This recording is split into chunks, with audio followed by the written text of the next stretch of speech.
And we are here for a new episode, and we are here today, Gary. It's the Gary and Mark Show, and I'm Gary. And I'm Mark. And we're coming to you not live. But we are alive. We are, and we're alive and excited today because we have as our special guest here at Sanctuary Brewing, Joe Dinan. He's the owner along with his wife, right, Joe? True story. Yep. Yeah, welcome. Give us a little history, how you guys started this thing. Sure. Thank you for having me.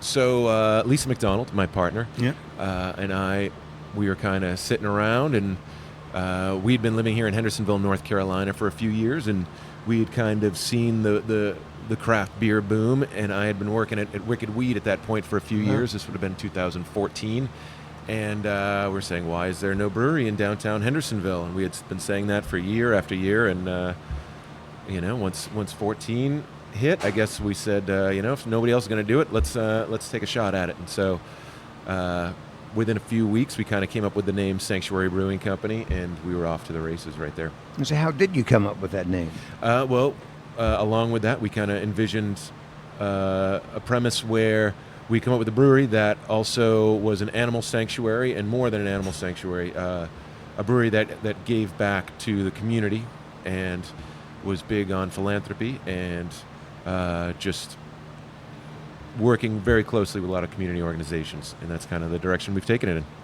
Because I know on your website you do talk about the animal sanctuary part Yep. of it. So how does that work? How did you get that idea? So about 2 miles down the road, we've got a 501c3 animal sanctuary called Sweet Bear Animal Rescue, which is home to about 39 animals at this point. Pigs, chickens, goats, turkeys, dogs, cats, and then some. Wow. So that is in operation. You're not building an ark, are you? Not yet. No, okay. Not yet. If it keeps raining like this, maybe. So are those animals up for adoption, or are they there for life? We are their forever home, yes. And where is that? We're just down the road here in Flat Rock, North Carolina. Okay. So I'm guessing every time I buy a beer here, I'm helping put some food in some chicken's beak or some animal's mouth. 100%. Wow. And in addition to that, we also do once a month, we do Help for Hendo here on Monday mornings, which we have clothing donations, soap, shampoo, we do haircuts, we do job placements, all sorts of things. And so, there's all sorts of people in here really helping out the community, and anybody's welcome to come. It's usually the third or fourth, I think it's the third Monday. And you say Barbara comes here every... She comes here on Fridays writing postcards. Oh, fantastic. Yeah. Excellent. So what year was it you got this actually open? 2015. So we'll be 4 years this year. And where are you from originally? Originally, I'm from New England. Oh, where? Your English is remarkable, by the way. It is. He learned that England, somewhere, yeah.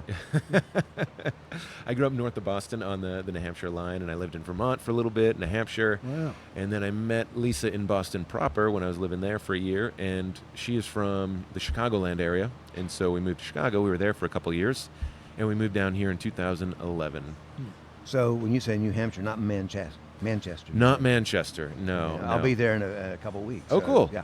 Great. So this building it's got like a garage door. So what did this used to be? This building has had many lives. It's built in 1910. Before 1910, it was originally a place where you would leave your horse when you went downtown, and you'd feed and water your horse. In the early 1900s. And so after the cars took over, the horses came out of favor, and it became a garage, and then it's had many lives. I've heard it was hardware storage for the hardware company across the street. I remember Walker Hardware. Walker Hardware, exactly right, was across the street. And then I heard it was also an 18-wheeler.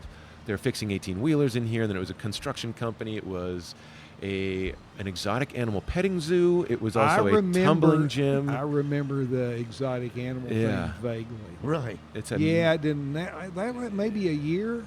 And it ended very, very horribly, Yeah. which is kind of strangely ironic that we are here in the same space. Yeah. Well, making amends for exactly whatever right. happened. Chasing off the bad juju. Yeah, Right. one thing you have here this outdoor rack.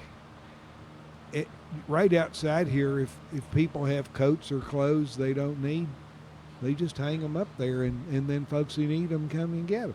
Exactly right. Yeah. That's all part of Lisa's master plan of just kind of, helping the community and giving back. And you'd be surprised how fast those clothes turn over there. Some people find it odd, but my goodness, you put a full rack out there, and within 24 hours, it'd be like, it's gone. It's gone. It helps a lot of people out. So, are you the brewmeister? Correct. So you come up with all the different varieties? Correct. What's your bestseller? Oh, it's a Hot Pig IPA, hands down, two to one. I don't have mine yet, but I'm going to get that little half size Cool. of that before we go. If you go, going to have a second one, or third one. Coll. Yeah, no, second one. I better say, because Aunt Louise is probably listening. Yeah, Actually, it's only the first one because we only got like a 3-ounce pour on the first one.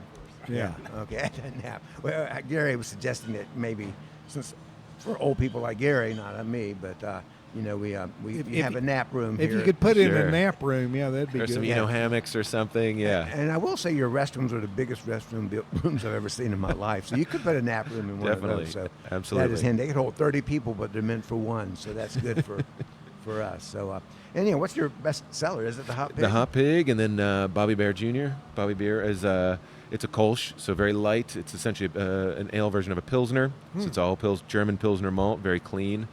And then whatever new IPA is on, and then our Carolina Panther Porter always does really well.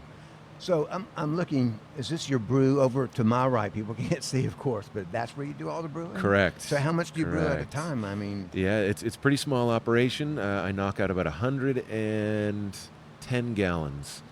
So it's about just under 4 barrels, and then we end up with about a little over 3 barrels of finished beer. So it's pretty small operation. so to get those 3 barrels, Yes. how much time does that take? I mean, I don't know anything about fermenting or any of that. but- Sure. Brew days take about 8 to 10 hours with cleanup and everything else, and then the actual fermentation process is about from brew day to keg is 2 weeks. We just started using this brand new yeast, this Norwegian strain that has kicked it into overdrive, and now we're doing a lot of these fermentations in just a few days. And so a lot of our IPAs have gone from being 14 days down to 9 or 10. And so that's been a huge boost to our Wow. production schedule. That's those Norwegian yeasts. Yes, Yeah. I've heard of them. Yes, the Eastman. I wouldn't. Yeah, no, They're scary. Yeah. Yeah, they Wow. wear those big horns and stuff. So, just so our listeners know, and we got like at least a dozen or more, don't Yeah, we? I think we do. our imaginary friends. We may have one. Yeah. He's over there. Okay, so your hours, you're open Noon to 10 during the week, and on the weekends we're usually noon to midnight. so 7 days a week. 7 days a week. And we appreciate you opening early because those old folks.